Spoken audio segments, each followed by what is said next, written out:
মানিকগঞ্জের সাটুরিয়া উপজেলার রাইল্লা গ্রামের মুক্তিযোদ্ধা নাসির উদ্দিনের বিরুদ্ধে যুদ্ধ না করেও অবৈধ পন্থায় মুক্তিযোদ্ধা হবার অভিযোগ উঠেছে। এই বিষয়ে প্রকৃত মুক্তিযোদ্ধা সহ নানা পেশার মানুষজন গণস্বাক্ষর দিয়ে নাসির উদ্দিনের বিরুদ্ধে মুক্তিযোদ্ধা মন্ত্রণালয় সহ বিভিন্ন প্রশাসনে অভিযোগ দায়ের করেছেন। ব্যবস্থা নেওয়ার কথা জানিয়েছে জেলা প্রশাসক। মানিকগঞ্জ থেকে আভি হাসানের রিপোর্ট, জানাচ্ছেন সঞ্জিতা হক। মানিকগঞ্জের সাটুরিয়া উপজেলার রাইলা গ্রামের মৃত কসির উদ্দিনের পুত্র নাসির উদ্দিন। মুক্তিযুদ্ধের 52 বছর পেরিয়ে গেলেও নাসির উদ্দিন নিজেকে মুক্তিযোদ্ধা হিসেবে কখনোই দাবি করেননি। কিন্তু গত বছর নাসির উদ্দিন হঠাৎ স্থানীয় এলাকাবাসীকে জানায় মুক্তিযোদ্ধা তালিকায় তার নাম অন্তর্ভুক্ত হয়েছে, তার নামে মুক্তিযোদ্ধা ভাতা ও সরকারি পাকা বিড়িনিবাস পাস হয়েছে। এ খবরে তার এলাকাসহ উপজেলার প্রকৃত মুক্তিযোদ্ধাগণ হতভম্ব হয়ে পড়েন ও প্রতিবাদ করেন।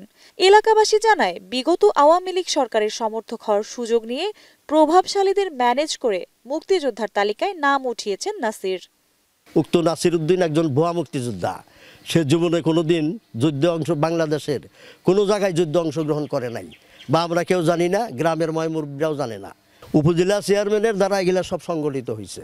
ফটোসাপ উনিই বানাইছে মুক্তিযোদ্ধা, মোটা অঙ্কের উৎকোচ নিয়ে। ওনার ভয়ে আমরা কোনো কিছু বলি নাই। অনেক জোর শক্তি সে খাটাইছে, অনেক শক্তি খাটাইছে, সে তার শক্তি ছিল এই সব আওয়ামী লীগ সরকারের। উনি যৌথভাবে মানে এটা জোরাজুব্বি করে উনি যেমনি হয়েছে, লাস্টে উনি হয়েছে, এই কয়েকদিন ধরে উনি হয়েছে। জেলা মুক্তিযোদ্ধা সংসদের কাউন্সিলরের দায়িত্বশীল ব্যক্তিরা বলছেন নাসির উদ্দিনের মুক্তিযুদ্ধে অংশগ্রহণের তথ্য সঠিক নয়। নাসির উদ্দিনকে কোনো মুক্তিযুদ্ধ অনুষ্ঠানে দেখি নাই, বা এমনি যে মুক্তিযুদ্ধ করছে এ বিষয়ে ভালো তথ্য নাই। যদিও নাসির উদ্দিনের দাবি তিনি একজন প্রকৃত মুক্তিযোদ্ধা, ষড়যন্ত্র করে তাকে ভুয়া মুক্তিযোদ্ধা বলা হচ্ছে। এই মাত্র 1 বছর 2 বছর যাবৎ আমার পিছনে বারবার অভিযোগ দিতেছে, বিভিন্ন জায়গায় মন্ত্রণালয় পর্যন্ত অভিযোগ দিছে, কিন্তু এইগুলা সম্পূর্ণ মিথ্যা এবং বানোয়াট। মুক্তিযোদ্ধার তালিকা থেকে নাসির উদ্দিনের নাম বাদ দিতে মুক্তিযোদ্ধা মন্ত্রণালয়, জাতীয় মুক্তিযোদ্ধা কাউন্সিল ও মুক্তিযোদ্ধা বিষয়ক মন্ত্রণালয়ের উপদেষ্টা বরাবর স্থানীয় কয়েকশো ব্যক্তির স্বাক্ষর সহ অভিযোগ জমা দেয়া হয়েছে।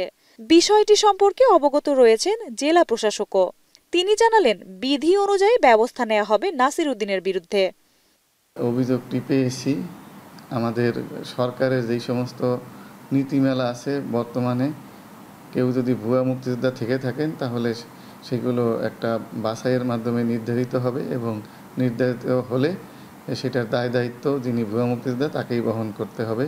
অতি দ্রুত নাসির উদ্দিনের বিরুদ্ধে তদন্ত করে প্রয়োজনীয় ব্যবস্থা গ্রহণের দাবি জানিয়েছেন বীর মুক্তিযোদ্ধা সহ এলাকাবাসী।